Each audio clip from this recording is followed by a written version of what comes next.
YouTube, my name's Lance. Welcome to Bundy Bear's Shed. Well, a weather report. Look, we clicked into winter. What is it? It's the 3rd today. Saturday was the 1st, and yeah, winter's, it's here, but it's sort of coming gently. Over the weekend it was a little bit warmer. It was sort of overcast, and look, a few scuddy showers now and then, not much, nothing to worry about at all. And today, or over the night, it's clear skies, nice clear skies, so should be good for filming today, so I might try and get a few done. See how we go. It's 9.4 degrees at the moment, feels like 7.7 I believe, and we'll get to 25 in the middle of the day. So once again, a good working day.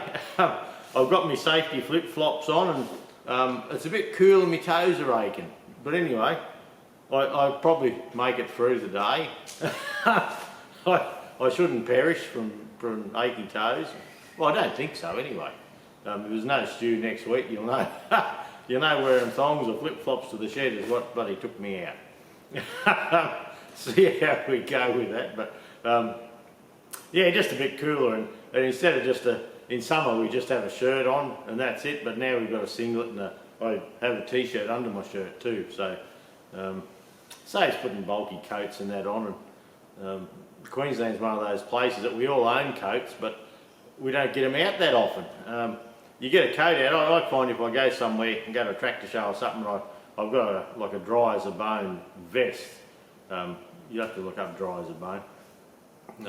But yeah, it's like a canvas vest, not fleece lined, just cotton lined. And yeah, you start walking around a rally or something with it in Queensland, and even though it starts out chilly, by 9 o'clock, yeah, let's get rid of this bloody thing. So so we probably don't have much use for coats as a rule. And raincoats, well, even though it rains, we sort of don't bother about them, because if you have a rain jacket on, a raincoat on, you know, the plasticky ones, well, you just end up sweating your ass off, and your shirt underneath ends up wet anyway, so no bloody point really. Yeah, so anyway, what went on this last week? Well, what didn't bloody go on, I suppose. I got quite a bit done in the shed here, and I've been leaving the camera off a little bit, and even though I know you like to watch everything, sometimes you've got to get the camera off to get shit done, because by the time you have a look and the sound didn't work on that, or actually last week you'll notice, you may or may not have noticed that the sound wasn't through the Tascam. For some reason that Tascam TD60, I think it might be. I had a TD70 to start with, and I bought this 60 because it was cheaper, but throws some curveballs at me sometimes, and it recorded all the way along. Now it just stopped. About halfway through the stew it just stopped recording for some reason. So so I take a sound bite with the camera here, the Panasonic. It takes a sound bite. It's a pretty good one. Like at the moment when the shed's quiet, it's quite a good sound bite. But through the day, especially if we have a few clouds coming through and the shed starts to expand and contract, well, you really need the microphone and the sound processing unit there to, and it'll take the cracks and bangs out of the shed. I can dial it out. So a lot of my old videos have the shed creaking and banging and carrying on, and I still get videos. Why don't you fix that bloody thing? It's annoying to watch. And it's bloody there. It's just how it is. So see how we go. We're not going to insulate the shed or anything. There's no need most of the time, and with a bit of sound equipment we can dial it out. The Massie 20, I filmed the adjustments under the lift cover. So rather than going through putting the studs in and, you know, bolting it down and all the intricate stuff, I kept that video to the adjustments underneath. I had to read the book quite a bit, as in the book I have is a Massie Ferguson 135148 book, and they have pressure control, where my Massie 20 Industrial has no pressure control. So I had to work through the adjustments and decide which ones were good and which ones weren't. And Basically, it had the response control in the bottom. The response control, I was sort of, yeah, funny, you work on these things for bloody years and you don't, your penny doesn't drop sometimes. But the response control in the bottom there, it has no oil supply to it. It sits down in the oil, and just with the normal movement back and forth of your hydraulic lever on the end of the plunger on your response control, that draws oil in, and it's a self-bleeding little thing. And depending on where you have your response control to how much oil feathers through it and how fast or slow the control valve on the tractor hydraulic pump works. So I hadn't clicked onto that before, but anyway, I suppose I earn my living with John Deere, really. But yeah, I'm learning all the time. And so the main thing was to get that response control plunger jammed right out with a little wedge, and depending on where you had the lever there, adjust either 1 or 2 screws just to have an air gap there. So I just used a bit of paper. The book says 2 to 4 thou. A piece of normal paper is about 3 thou. So I just took it until the piece of paper would just hold the piece of paper, only just, and that was it. So that's done. I think I showed last week, I'm not sure if I did or not, that I'd cleaned the housing out and I'd replaced the relief valve, the hydraulic pump relief valve, because it had a big failure in there. I wanted to make sure that the relief valve wasn't stuck. So I put a new relief valve in and filled it with oil. Not a leak, it looks beautiful. The arms go up and down nicely. I can bring it into transport position and blow the relief valve off at an idle, so the pump's okay. Yeah, so I put quite a bit of time into that through the week, just fiddling along, and the linkage arms that they gave me with the tractor that had been out the back corner of an old shed for years, and when they gave them to me, they said, "Oh, these are a bit rusty," and I said, "Oh, okay, that's fine, as long as I had them," was all I was worrying about. And the linkage arms where they go on the bottom, the balls there, they're bloody seized.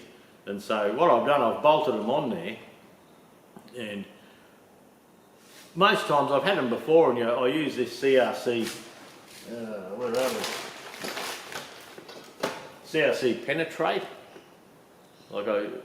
That stuff has done me well over the time I've been using it. And I've sprayed it and sprayed it and sprayed it and buggered around there with that. And my plan was to bolt it on the end, then I had them fixed to the tractor, then I could heave, ho, and work them back and forth and back and forth and back and forth, and I've put a bit of copper coat on, so if they moved we'd have a bit of copper coat go in, but I can't bloody move them. Yeah, so anyway, we'll have to see what we do with that. I might have to pull them off. I was trying not to heat them with the oxy in the end there, just to get rid of the rust and move it around. I was trying to just work it loose if I could. My next option, plan B, is to get the tractor outside and get the forklift and just push it and pull it and push it, and a bit of force, and slowly try and get it to loosen up like that. The removable balls in the end of the arms were missing. I've got some of those.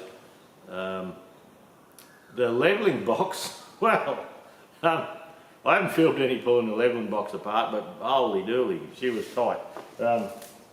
So I have got it apart, and I am going to film putting it together for those who are interested in that. That's what's left of the bearing in the bottom of it. It was just full of rust, and I've had to sandblast all down in the holes there and free everything up. But the gears are surprisingly good, so we're going to use them again. Like that's certainly a usable gear, and the drive pinion. Look, it does have a few pits on it, but at this stage, this tractor is not going to be a show tractor. No, it's not going to be a show tractor as in a nice shiny one go to shows. We might take it to the shows as is, just in its working clothes sort of thing. So it depends. Like if we have the the rally and that that's close to us here, 4 or 5 k's up the road, well, it's not that hard for blokes like myself to load half a dozen tractors up and take them up. So it would help fill the paddock. It's something different. You never see a yellow one, a yellow Massie 20 hanging around. You just don't seem to see them. So it'll be an interesting thing. But in the meantime, Jude will probably use it. So this morning, I'm going to film putting this together, and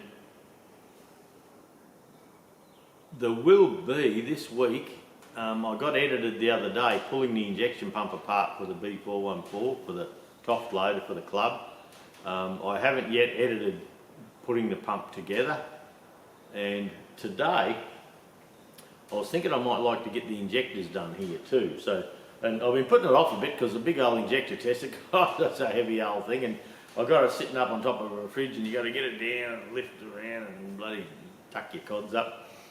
And yeah, so but yeah, look, I think I'll get that done, and that's out of our hair, and we'll go from there. But part of the goal is to get this levelling box finished, get that other arm on. One of the check chains is really rusted, and so I do have an S42071 check chain kit that I have here for the 65, so I might just knock that off. I'll have a look and make sure it's the right one first, but I might knock that off and replace it later. And I've got a new bearing here now, a new thrust for the levelling box, and that's an S537. So yeah, that's once again that's one I had here for the 65, but I haven't been doing anything on the 65 much, so I'm going to use those parts and replace them. I have the time to do that. So I was hoping last weekend to get the Massie 20 out and running. Well, it's running and it lifts and all that, like that's fine.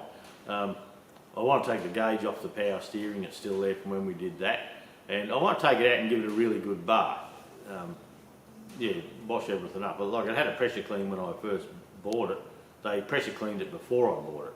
And I haven't pressure cleaned it. I've pulled the bonnet off and there's dirt around there, and there's a lot of rubbish around. I've got to replace the battery lead that's got a joint in it, and I keep forgetting to bloody get a battery lead from work. But anyway, so today, on a nice sunny day here, I was hoping to get it pressure cleaned. So if I can get the levelling box together and filmed, and the linkage on so I can drive around with it, and take it out the back here and pressure clean it all and give it a nice bath, well, then I have the new grill over there for it, so then I can start working out the bonnet and the grill and all that sort of thing. So I have ordered some industrial yellow paint. So there's a couple of things need touching up. One of the front rims needs painting. It's terrible, like no paint at all. We were looking at what seat we would put on. Now, you may have noticed on the 135 I took the bucket seat off that I'd painted. I took that off and I've put a suspension seat on because that's my trekking tractor now. So what I'm thinking of doing is I'll get that pan, I'll give it a quick sand and paint it on it, paint it industrial yellow and pop it on the tractor. And so we have the original type bucket seat with the grey cushions and that on it. So I've got a bit of paint just to, if I paint a few of those things now, the whole tractor won't get painted, but over time they'll blend in and it'll look okay. On Saturday we went down to Gympie to the Rideau's. Well, look, the family's name is R-O-D-D-A-U, so I'm saying Rideau. I asked Ned Cayley and them that have been there that sort of know them, how do you say it, and they've run out of different things, so I hope I'm not ballsing that up. Look, it was a great collection of tractors to have a look at. I had an igniter through the week. Warren got onto me from Maryborough Glass there and got onto me about having a non-Pirel igniter because they have a member down there that's got a homemade igniter on his non-Pirel engine and it's given them trouble. And so they've been looking and anyway, he rang up and said, yeah, all those old famous engines, have you got an igniter? And I said, well, yeah, I have. Oh, beauty, because they've been looking for a couple of years apparently. And so I said, yeah, they said, oh, you're coming down to Gympie to have a look at the tractor collection, the Rideau's tractor collection. And I said, yeah, there's, oh, can you bring it with you? And can we borrow it? And they do casting. They cast iron, casting, so they want the body of it to cast it. You know what I mean? And so anyway, I said, yeah, no worries, I'll bring it down. And anyway, I got it off where I had it, and it was off an old engine I bought many years ago, and all the shafts were seized, and I thought, oh, I can't send it down like that, like it wasn't working at all. And they wanted to fit it in the head, make sure it fitted in the head, then cast it and make sure. So, but they had to pull it apart for that, and I thought, oh, I can't let them do that. So I spent at least one afternoon on that bloody igniter, well, 1.5 afternoons sort of thing on that igniter. And the little trip arms that are operated by springs, an arm goes up and trips a lever. Well, that was rusted solid, so I had to drill the pin out in the end and finally bash the remains out. Then I had to heat all those bits up with the oxy to get them off the shaft, then free the shaft up. And so I had the whole bloody thing apart except the fixed insulated electrode. I thought I'd leave that there, it was testing well.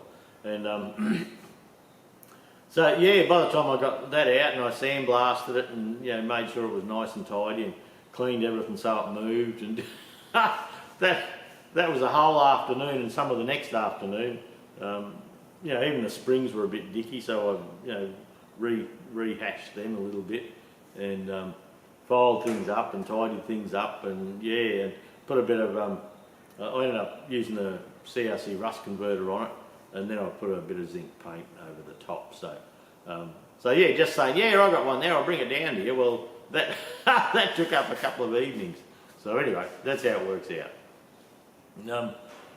We had our meeting yesterday, Rum City Vintage Machinery Club, and we got the rally through. We're going to have the rally, it's booked in. It's the rally days are the 8th and 9th. No, the 9th. We're thinking of having a tractor trek on the 8th, just on the Friday before it, just to go around.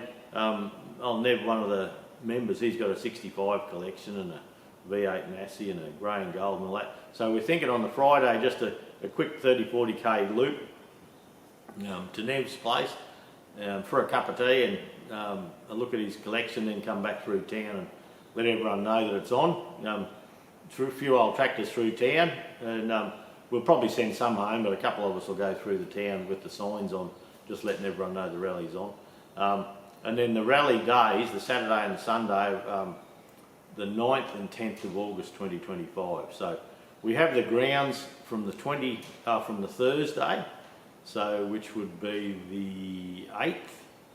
So we have 8th for setup, 9th for setup, and anyone going on the tractor trek can jump on and do a lap. And look, it'll only be a couple of hour lap, 2 or 3 hour lap, by 20 kilometres an hour. It'll be an hour getting to Nev's, probably an hour looking at Nev's, and an hour driving home. So anyone wanting to come up for that, certainly do it. It's you just have to have a registered tractor. It doesn't matter what state you're registered in, but yeah, come for a lap, come for a drive in the countryside. There's camping on site. The council's charging us for camping, and they have powered sites that are $35, I think, and the non-powered, I can't remember. We're trying to negotiate with them to get that down, because people spend enough time and money getting to a show. We don't want to hit them with that, but we're not going to make any profit on that. Whatever they end up charging us, we're going to keep it as low as we can and do it for cost. In saying that though, with their grounds, it's a great grounds, and for the money, if we can offer powered sites, which I believe we can, and the amenities are just lovely. They've spent a heap of money. There's 11 ladies showers and 11 gents showers, plus, like, it's a big showgrounds. It's the showgrounds for our area now, and for Bundaberg, and the amenities are great. So for your money, you get nice, level, grassy sites. The tracks between the sites are all bitumen, so there's no dirt, no nothing. It's a really good place to have a do. So we're talking about that. We'll get some forms out. Like, it's over a year away, and we've got plenty of time to do everything, but we just got to start and book vendors and all that sort of thing. So I went through the meeting quite easily. Yeah, we didn't read all the letters again, but we read the emails from the people that were not able to attend, and there was no negative ones at all that came in. Nev's gone with it, the president, he's gone with it. He wasn't happy with it, but that's how it works, you know. We're a democracy, and we put a lot of work in the background to get it going, and things they don't tell you, like my mate Barry and Robin, they said, they messaged Nev to say, yeah, it's a good thing if it's feasible, let's do it. And I said, well, did you send an email or a message? They said, oh no, we just messaged him. Well, that wasn't brought up at all. But Nev said he had 4 or 5 members that phoned him and said they weren't wanting it. But yeah, no one I spoke to didn't want it. So in the vote, yeah, Nev abstained because he doesn't want it. We had 2 other members abstain because Ed was saying, oh, there's too many red flags for him, things can go wrong. So, and that's good, that's fine. But look, we must have had, look, it had to have been 30 members. The register book for the meeting was it's an A4 page, and we were right full down at the bottom, running out of room with the members that turned up. And I think there was 3 people that abstained from voting out of all of that. Everyone else was in favour of it. And so we're up and running. It is going to be a Harry Ferguson Tractor Club of Australia get-together. We have enough room. Chris is going to bring up the marquee with the Harry Ferguson Tractor Club merchandise and all that. So I've been talking to Chris about that. He sent an email of support for us, and I'm the rally coordinator, so I'm the grand poobah that's got to take the stress and the worry of it all on. And look, we'll do it. It's not a one-man band. We have a heap of members. We've got well over 30 now that want to help with different things. So we're going to have, there'll be a couple of us at the top, if you think of a family tree sort of thing, a couple of us at the top that'll be the go-to people to find out information and all that. And then, like sugarcane, we're a sugarcane area, so we're going to try and have a sugarcane display. The people that in the club that like that's like Tony, the vice president, and Rocket, and Paulie and them. And we can give them a nice bit of land for a sugarcane display. And the club and private members have cane trolleys and bits of cane tram line. And the club has a Toft loader that we're trying to get going, but we'll have a master built loader there. Davey Recco, his family tractors, his 65 high clearance and all that, they were cane tractors. And Dave also brings a 34 shed truck that was his dad's friend's truck, I believe. And yeah, they used to put the whole stick cane on the back and things like that. And Dave and Marilyn, they've got a great display. They've got all these boards that they put up. And Dave's got pictures going way back to that same tractor when he was 3 years old, sitting on the seat. And it's got red front wheels on it, and people are saying, oh, they didn't have red front wheels. Well, he can pop out the photo where he was sitting on it the day it turned up at the farm with red front wheels. So there you go. So yeah, for the cane display, the blokes that really like that stuff, and you know, it's their heritage. I know Rocket, he only goes to talk to farmers, really. That's his thing. And so if they can have a farm display, and that's great. The engine compound, it's never hard to fill an engine compound up. We're going to have some people looking after that, you know, the engine blokes like Gene and, you know, fellas like that. The tractors, plenty of tractor blokes as well. The tractors, all we have to do is park them, and we've got to get a bit of, because we have beautiful bitumen roads everywhere in the complex, from the loading ramp across onto the grass and back to where we'll have the tractors, all the steel wheeled ones, we'll have to run on the conveyor belt sort of stuff. I believe we've got a blacksmith coming now. Plasma Dave, hey, we've got a site there, Plasma Dave. We'll hit him up. we'll get him to, he's got to do some Fergie-based stuff or some tractor-based stuff. We'll send comments and pictures. I can pass them on to him through Messenger or something. Or get on his Welcome Creek Design website and rattle his chain. Tell him what you want. Yeah, you'll get what you want and he'll make $1. Hey, win-win. So that's good. That's a bit of a relief because we went to the meeting yesterday and I said to the dude, "Oh, I hope this isn't a bloody shit fight." But look, everyone was very courteous and respectful, and no raised voices, no nothing. But we did put a lot of work in and contacted a lot of people in the background, and yeah, everyone come through with support. So yeah, great thing. The next club meeting, we can't have the hall because they're getting it painted. So the next club meeting is going to be at Goer. So Russell Kemp and the Kemp family out there.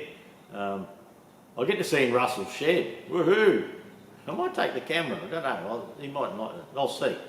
I'll have a camera with me anyway. I've usually got one jammed in the car somewhere. But the Goer Museum, which we were hoping they had their steamer going, well, they're because it's only 2 weeks before the Queensland Heritage Rally, and Craig and them are the fellas running that, they're steam ticket holders. They probably won't be steaming it up, but we can walk around and have a look, and we're going to have a meeting over there, have a look at the, they've got a Heritage Railway Museum over there where I think they have Sunlander carriages and things like that there to look at, and I believe we can camp there. So yeah, so that's agreed at the meeting now, so we'll be out at Goer.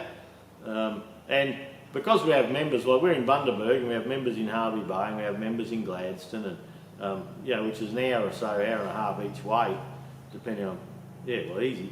So we try and have a meeting in the areas of the people that have to travel.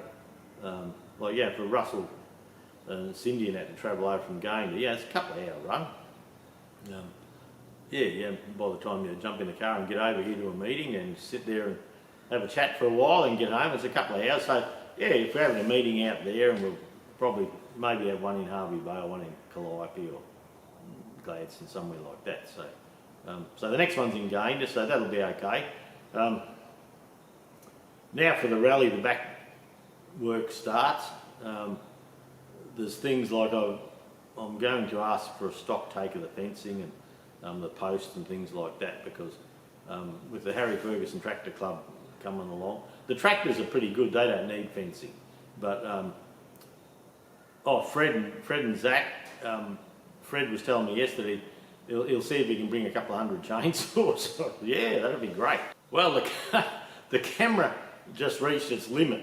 It only lets you film for so long and then it times out. So if you leave the camera running for too long, you don't overload everything. So I've just been over to turn the sound off, to come and turn it on, and the Tascam reached a limit and it had stopped recording way back. So all this stew was just going to be the camera, the main camera here. Bloody technology gives you the shits. I might go and buy another Tascam D70 because it never gave me the trouble this one does, and see if we can tidy the sound up. The other option I have is the microphone that I put here. I can put on the top of the camera and feed it straight into the camera, but the option for taking out the shed creaking and banging and that isn't there. Then it just it does pick up my voice better because it's nice and close, but you can't dial out the background noise so much. So I'm going to have to deal with that. It's been like for a month now. It's just been playing up yet, and yet filming all the Massie stuff and the injection pump, it was fine. It worked great. So I don't know what goes on. I might have a faulty card or something like that, but like I say, it does 10 or 20 videos, no worries at all, and then all of a sudden it's on time out. But anyway, that's not a worry, something for me to worry about. But yeah, back to the rally. Fred's got a heap of chainsaws. He just said, being our first rally, they're going to put a heap of effort in and really put on a show, bring as much as they can. Him and Zach have terrific chainsaw collections, that's their thing. And Indy he's got the buzzacot saw, so yeah, perhaps they can cut a bit of timber and all that, and they'll be in their own compound, so that'll be okay. So we need fencing for that. We'll need a couple of decent sized engine compounds. We need to fence people out of the tractor pull and things like that. So I'm going to have to do a stock take of how much wire and fencing we have, and maybe purchase some, we'll see. See how many pickets we have, you know, to bang in and things like that. And the other thing, if we have visitors coming there, we need good gates. The club has one gate that I know of, that I've seen. I have one out the back here that I made years ago, and I'll probably have to dig it up out of my scrap pile and tidy up, but it's a nice old gate, and you put a star picket in each side and you can open and shut, and it's got proper catches and things on it. So, but yeah, I might knock up a couple of them and just see, get proper gating so people aren't peeling back the, hello, God, you're bloody wet. Yeah, and just peel back. Sometimes we just got to come in and out, you just got to unhook the fence and open it up and go through and hook it back up again. But it's probably not 100% ideal, so we'll see what we can find out. And oh, hello, here's a bloody dog nose. Look, they can see your nose. They can see your wet nose. Well, it's probably dry nose, wet arse, I reckon. You think? Yeah. So anyway, we'll see how we go. I've got a lot of little things in the background on lists to work on, and yeah, just make sure we got what we need to do it. Robbie and I were having a bit of a chat yesterday, and some of the stuff you've got to get through meetings, and Tim was at a meeting, my mate Tim was at a meeting, first one he'd been to in ages, and yeah, they're saying they didn't want the rally because yeah, it may not make money, and we might have to spend a bit of money, but yeah, they're knocking the money out. Like we have phone bills now, and we have the loader, the top loader to finish off, and we had a $2,000 budget for that, and we're up to 1,100 already, and the motor's still in a million bits. Once we get the motor on, who knows what's there then? Yeah, we might start everything up and everything might be seized and rooted. We just don't know. So we do need to generate a bit of income because, yeah, with phones and if the club keeps picking up stuff, yeah, they're going to need an income. So, and the other thing is the new shed up at Mullet Creek for the club. Yeah, Rob's putting power to the shed, but it's up to the club to hop inside and, you know, do the internals, you know, put the high bays in and the power points and all that sort of stuff. It's up to the club to do that, and put a sink in and plumbing for the sink and things like that. And to get it past council, it needs a tank and a pressure pump. So the club has to come up with that. But and the funny things in meetings like that come up at the meeting yesterday, but no one said, well, you know, should we be going getting quotes for tanks and things like that? No one sort of goes down that alley.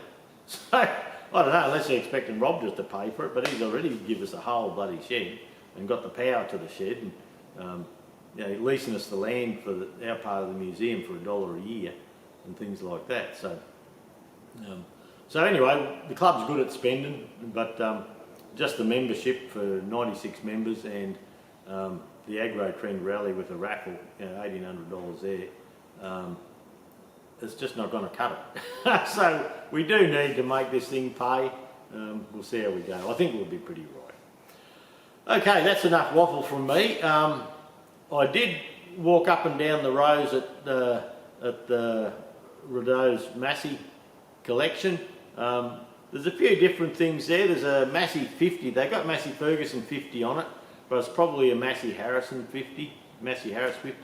That little 35 vineyard, and I went for a walk first to see what was there, and then when I was coming back I was looking at the 35 and I thought, oh, here's a vineyard. Oh shit, wrong one. That's funny. I just thought, yeah, I was one tractor out. But yeah, like a Massie 155 that we don't have here. I think they had 135s from, or 130s maybe. Anyway, the film will be I'll do the bit of footage from that. It probably won't be that long. It's just a walk up and down the tractors so you can see what was there. But look, it was a great day. Look, their family showing their massive collection. It was well worth a trip down there. And the Gympie Vintage Machinery Club was there showing their engines as well. So it was worth a thing. They had an entertainer there. They had cuppers, they had burgers and things like that. So and Sings, the Massie Ferguson agents for the area, they were there, and they had a couple of nice new tractors sitting there. And well worth a trip. So it was. We were pleased we went. So. Anyway, look, that's enough from me. Thanks for dropping by. There will be a couple of videos coming out this week. If I can get it editing time, they'll be out. But the injection pump strip's done. I have to, like I say, I have to do the edit on the injector pump, put it together so I can put out stripping together without, a big break in between. The Massie 20. There's a bit on that coming up. There'll be a bit on that there. So there'll be a bit of tractor stuff coming up. So we'll see how we go. So anyway, thanks for dropping by. Have a good week, everyone, and we'll catch you next week. See you. Well, you can see, have a look here. I've shifted the Massie from here, the Massie 20. I've taken it outside and give it a bath. I have the bonnet on some stands so I can try and fit this grill. I'll just sit there in the breeze on my nice little stool, and I've got it clamped to those stands that I use all the time. So the alternator cover here that came with the tractor, got a bit of a ding in it there, but I'm going to keep that on. That's how the tractor was, so that's how I'll probably keep it. And the little Massie 20, I've got it over here next to the 135 and the John Deere for the moment. You can see the Johnny and the 135 and the 20 and the little Dexters here. So I'd like to get the bonnet sorted out. I have to give it a service. I've got to change the fuel filters and the engine oil and filter. You'll see a little drop of oil under the back there, but that's from me oiling the linkage balls, and I now have them free. I oiled them up and got the forklift on it and worked it back and forth, and I've got them both free now. But where the tractor's sitting here, I'll just come around the front again. Where the tractor's sitting here, I can just run it forward a little bit and do the service and then just pop it back out of the way. I've still got a place to walk past it there. So in the meantime, I'm just going to try and tidy this grill up, get that ready. I'm wondering what to do with the bonnet. I'm not going to paint it, but I was wondering whether to give it a very light Scotch-Brite sand or something like that and seal it up a bit, but I might just leave it. I'll make my mind up as I go with that. But it's sort of with the Johnny there and the 135 and the 20 and the Dexter and the 2030 and the David Brown, and this mess here is a 135 and the 65 up over there. Just shifting stuff around sometimes gives the place a nice new feel.